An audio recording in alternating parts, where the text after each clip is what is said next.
In this guide, I'm going to show you how you can dash here in Subnautica. Before we do get to this guide, make sure to like the video and subscribe to the channel with all notifications on. It really does help the channel and it lets us know that you want more content like this.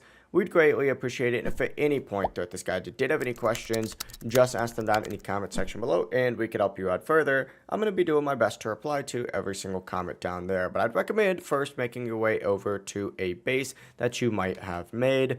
Once you're at the base that you've made, what you need to do is actually equip your habitat builder and you need to build something specific. So within it, open up the menu and you need to make your way over to interior facilities and go ahead and find the biolab and place it down. Let's go ahead and rotate this and make it look nice, right? But go ahead and place that down. It's going to look something like this for you. You need to go ahead and select the biolab itself. And you'll see a biomod option on here. Not only does it do that, but that also sets your spawn point as well. So just keep that in mind.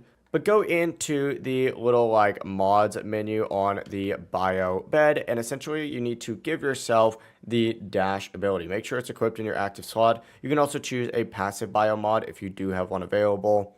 And then you just got to go back outside, press shift, while sprinting, and you'll go ahead and start dashing. It's pretty convenient. And this is a part of the brand new bio customization feature here in Subnautica 2.